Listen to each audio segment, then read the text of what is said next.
All right, everyone. The morning dog walk has turned very much into an afternoon dog walk, I'm afraid, mainly because my dog doesn't seem to want to walk in the mornings anymore. But anyway, the weather's nice, the wind is still, and I thought it was a great opportunity for me to just get some thoughts down on video. I've been quite busy with my so-called real job, I'm afraid, so writing output has had to be really concentrated, and obviously a lot of what I've been writing has been based around the Save Our Clubs campaign, which I'll continue to write about. I find it very hard to write about trivial matters such as cup draws and rumours about players when there is a real and serious impending danger on the horizon, not just for Lincoln City football as a whole. It seems like you sat in the living room of a burning house wondering how to decorate your kitchen when everything around you is on fire. But unfortunately, life does go on. And so I'm going to talk just a little bit, first of all, about the FA Cup draw, then about those George Grant rumours before wrapping up. I did obviously a written article on the Forest Green game, just to kind of tidy that up a little bit as well, I think. But first of all, you may have noticed podcasts have been a little bit sporadic of late. Since we did 100, we did 101 more or less a week later, and then 102 was just me. And that's apologies from both myself and Ben. I think our output has been a little bit random in places over the last couple of weeks. No, that's not something that we intend. We certainly don't want to kind of let people down by not producing content. We are due to record tomorrow evening, so we've got a very special guest on from the 617. They're going to be talking about their shining light on the plight of English football. We'll be talking about Save Our Clubs as well. So lots to talk about, even though we don't have a game. So to touch on Forest Green, do you know what? Part of me actually felt a little bit embittered after the game, because it was all about Mark Cooper again, wasn't it? Apparently he was in the stands beforehand saying how he would unify all of the co-op stand if he was there. Our win, lots of the pictures with Cooper's sour face, which we all loved. Of course we did.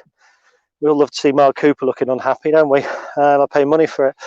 But at the same time, let's not take away from the fact it was a great Lincoln City win. I see George Grant's goal has been nominated by the BBC as one of the goals of the round. Urged people to vote for it. Part of me does wonder if that's sort of the thing that we would normally always be against. Just voting for Grant because it's Lincoln rather than the best goal. Because for me, the best goal of the round was John Rooney. Absolutely stunning off Stockport. I also don't know if George Grant's goal was the best goal of our game. I did run a poll on my Twitter site, which it won because it was a belting goal. But that Anthony Scully goal with the back heels from Johnson and from James Jones. Don't often see a Lincoln goal with two back heels. And the level of technique in Johnson's goal. And I'm not just talking about where he's beat the player and finished, because it was great. But just have a look at how he retrieves the ball. And even just the build-up, the snap tackle from Max Melbourne, beautiful pass from Theo Archibald, lovely and weighted. And then Johnson, that first touch, absolutely stunning. 3 great goals, all worthy of winning goal of the month in previous months, I think. All probably contenders at the moment for the goal of the season as well. So I just hope that continues into our league form when we get back into league action. Obviously, the break at the moment is going to be good for the squad. So last night was the cup draw, and once again, I noticed a lot of it was about Danny Cowley, and me, I was a big Danny fan. I've got a bit of paper in my pocket. I'm not going to start slagging Danny Cowley off here. I think he's a great guy. Just hearing him talk last night, you kind of think, I don't miss Danny because he chose to go and we've got a great manager in place now, but it was just a bit of nostalgia, wasn't it? Guess what? I've lost my dog. Anyway, and then people are sort of saying, oh, thanks Danny for drawing it out. I'm sure it was tongue-in-cheek. It was a random draw. I picked 9 teams that we absolutely did not want, and of those 9 teams we just didn't want to play them away. That was Plymouth. And Kate, who was asked if I am well. Yes, Kate, I'm well, apart from my cold chin. Thank you very much. Kate predicted Plymouth away, probably because it was almost the worst draw we could get in terms of distance combined with level of opposition. So, a bad draw is only a bad draw if you go and lose. It's a good draw if you go and win. It's a great chance, I suppose, to test ourselves rather than an opportunity to progress. get beat there. It's not particularly banana skin. There's not particularly any level of humiliation in it or anything like that. So, you know, it is what it is. I think if fans were in stadiums, I don't think we would be particularly happy to have seen Plymouth come out. I was actually in a foul mood. I was watching a series. We turned over to watch the FA Cup draw, and when it came out, I didn't watch the rest of it. Fucked it off. And that was how I was really unhappy. But, you know, I thought every single draw in our National League FA Cup run was a bad draw. And that's gone on record as being the best cup run that we've ever had. So, you know, whether it's a good or a bad cup draw is always down, really. You can only judge it retrospectively, I think. A couple of comments before I carry on. Sorry, I've got to reach across the camera. Emily, good afternoon to you. Kate says, I look like I am a World War I pilot who's looking for his plane in a field after crashing it. Yes, indeed. I've actually had my first wet shave since 2016 today, just to accentuate the moustache. It's definitely not staying. I'm not a moustache man. Terence, hopefully we get Plymouth. We will win at Plymouth. Yeah, absolutely. 100%. James Biddles is a little bit more forthright in his opinions. He says it's a shit draw. Mr. Chanter, the dog's got after rabbits. What a player Johnson is, and we got thanked for Forest for loan, but we do need Grant on longer contracts soon. Yeah, so that kind of moves me nicely into George Grant. Now, obviously, over the weekend, rumours persisted, or rumours began that Forest were in for him. Just hold on. Charlie, come on. Come on. He's just looking at me. Little arsehole. I think he's found poo to eat. Brilliant. So anyway, rumours came about that he was being linked with a move. There was Forest mentioned. There was a couple of other names mentioned as well. Look, they all sprung from one website, Team Talk. Now, this is really misleading because fans of a certain age, and I see Mr. Burrell, Mr. Bubbs has come on, he'll remember this. Team Talk used to be, I think, one of the telephone lines you could ring up. So you could ring up a telephone line and you would get a recorded message of all your latest club news. It was kind of, you know, before the internet. So it's a name or a brand that looks to have some sort of validity to it. But when you look at this site, it's actually worse than the ex-agent sites because it claims to be reporting exclusive news. It's on News Now. So it's a site that arguably should be respected. And I just don't think it is. It linked us with James Hardy many moons ago, who at the time, I actually asked Danny about it, and he had never expressed any interest in the player whatsoever while he was manager. It was complete fabrication. A couple of years ago or last year, they linked Harry Anderson with a move away. That gained traction on the internet to a point where I seem to remember it kind of having to be denied by members of our staff. No basis whatsoever, no basis in it at all. So the George Grant rumours have basically come from a website that doesn't even publish the author's name on the article. That's a major sort of ding, ding, ding, ding, ding warning sound for me, because if they are not preparing, they're not actually prepared to put the writer's name on the article. They have no belief whatsoever in what they're writing. And, you know, clickbait sites or clickbait supposed sites like my own, Real AFL, which, I mean, I don't break anything exclusive, but the 72 Football League World, arguably the likes of Football League World, they are a better source because they always link directly to their source. Or if it's an exclusive, the editor Sam often gets some great exclusives around Reading, but they put their name to it. As soon as you put a name and a face to it, that gives it validity. Team Talk haven't done that. But because they're on News Now, it's gained traction. Because they're on News Now, all of a sudden, other sites start reporting it. And what that then gets misinterpreted as is people will see that it's reported by Team Talk. They'll then see it's reported by Read Nottingham Forest, the 72, something like this, something like that. And they think multiple sources, but it's not, it's one source. Also, when you read the article, Andy Townsend, comment here, Team Talk couldn't even get Grant's name right. I don't know if the Team Talk one got it wrong. I know a Nottingham Forest site certainly got it wrong not long after. I mean, maybe Team Talk may have done and may have edited it a little bit later. But the point is that we are going to have people interested in our players. But I don't think right now, because there are going to be very, very few clubs preparing to spend money in this transfer window. with the uncertainty of fans coming in, the uncertainty of rescue packages, wages being paid, there are not many clubs in the Championship who can afford to have grounds closed. The Premier League could do it indefinitely. Doesn't matter. They don't need the ticket money. Harsh fact, sorry, it is. The Premier League don't need fans in the stadium to make a profit. We do. The Championship do. And I absolutely can't see how somebody like Nottingham Forest would even be able to spend £500,000 on a player when the Championship clubs have got their begging bowls out. They're wanting a handout as well, just like League One and League Two are to ensure survival. So we were in a meeting with a sports board meeting, and Kieran Maguire from The Price of Football was in it. He was quite open, so I'm not breaking confidence about being in it. But he's speculating that who's going to be buying in January. Seriously, it's all right saying, okay, Norwich are interested, but morally, will those clubs be buying? Are Norwich interested? People are saying, 8-goal George Grant, 7 technically from the spot, and that's not devaluing him at all. But it's just underlining how lazy the journalism was from Team Talk. And they say there's no smoke without fire, but there is if you let off a smoke bomb. And quite simply, that's all Team Talk have done, let off a smoke bomb. And then other sites have simply followed the crumbs. And very few reputable sites picked up on that news, very few.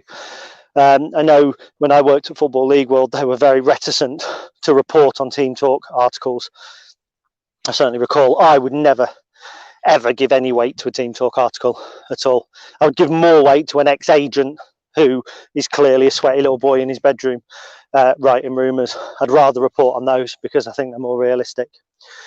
So there we go. Let's have a look. I've got a fellow Mowbro buddy there, Adam Barlow. I don't know if anyone can see that picture in the bottom corner there. He's growing a mow. Rob Haddon. Am I going to be appearing in an episode of Blackadder? No, I'm not. I'm afraid. Let's have a look. Team Talk apparently called him Jerome, according to Andy, so highly possible. Rubbish site, rubbish rumour. But we have got to get used to the fact that when football is in a stable position, or if a Premier League club gets interested, we may have to sell our players. The obvious saleable assets to me are probably Monsma and Rowan. They're the two that might be likely to be picked up by a Premier League team because of their age. And you think back to players who have moved before, the likes of Jack Hobbs from us, teenagers who have moved. Gareth Barry was one who moved from Brighton when he was very young, Jerome Pennant when he was at Notts County. So young players tend to be the ones that Premier League clubs are willing to put some trust in. So probably Rowan or Monsma, if anybody. But I think personally, I don't think there'll be any big signings in the January window. I think were it last year, we could be worried. You look at Oxford, who sold Shandon Baptiste and Tariq Fosu for a couple of £1 million apiece. That could have been the situation that we were in. But people aren't going to be spending. And that kind of brings me round now to the real crux of everything, which is what I've been talking about online for the last couple of days, and that's the situation around football clubs and the financial situation. The fact is, football is in a dire position. Many clubs, as I am aware, have taken an EFL loan and are under embargo. That could be anywhere from 8 to 20 right now. Can't afford to pay their players going into Christmas. Professional football clubs, and there are 1 or 2 clubs whose fans believe that that's them. I saw a Swindon fan saying it's almost certainly us, and there was an article about the state of Swindon's finances on News Now this morning, not from Team Talk, otherwise I wouldn't have believed it. I was talking to a Scunthorpe fan. I went to the post office this morning to post some essential items, obviously, and she was saying season ticket holder of 30 years and believes her club will die in December without help. Peter Swan, and again this is maybe unsubstantiated, but she was saying that basically the club were ripped apart last year in January, selling off assets, not bringing anybody in. If they could find a buyer for McAtee, they would. Potential relegation candidates apparently on their arse. But relegation, promotion, what does it matter if you go bust? And as I've said before, the talk that I've heard is that our club will be relatively safe until into the next year, but not the next season, into 2021. The situation is dire. And I keep urging people to write to their MP. I keep urging people to do what they can where they can. You know, there isn't an awful lot we can do, but fans are the only way. Fans are the voice. Fans are treated with contempt by many football clubs, not ours. Our club, I think, treats their fans very, very well in terms of giving them a voice, in terms of representation. Our club, I think, does as much as they can. We're not alone, but there are not that many that treat fans with the way that our club does. But we're the lifeblood of football. We are the reason that football clubs can't die. We are the communities that football clubs serve. And, you know, it grinds me and it winds me up when I look at the grants that have been given to theatres, when I look at things like the debate in Parliament last night that Carl McCartney wasn't at, that Oliver Dowden wasn't at, my MP, who I've written 2 weeks ago, Victoria Atkins, wasn't at. You know, do they care? There were some MPs who are football fans, 1 or 2 are season ticket holders who were representing us. But when all's said and done, the only people that can represent football fans are football fans. The Save Our Club initiative is great. It's a collective of voices of football fans. The FSA have got a campaign as well, which I'm going to certainly try and push a little bit more. The 617 have launched their campaign. All of these voices have got to be heard, and you've got to back as many of them as you can. You've got to share the tweets. You've got to follow these accounts. You've got to write to your MP. And whenever we get any further direction, whenever we get any further help from people who understand how to organise campaigns, then we have to act as well. Because otherwise it won't matter if Forest are interested in George Grant. It won't matter if we have to travel to Plymouth Argyle in the FA Cup. None of it will matter, because there won't be football as we know it. And then, going even back, I never believed that the EFL Trophy was a route for B teams to get into the Football League. But they've seen a crack in the door now, the Big Six. They've seen the crack in the wall. They've seen that the dam is about to come down. They're holding us to ransom. The government are not willing to help. Elite football clubs will not get a bailout. I think I've read that again today. I haven't seen the DCMS minutes in the meeting. I haven't, mainly because it's just going to be more bluster.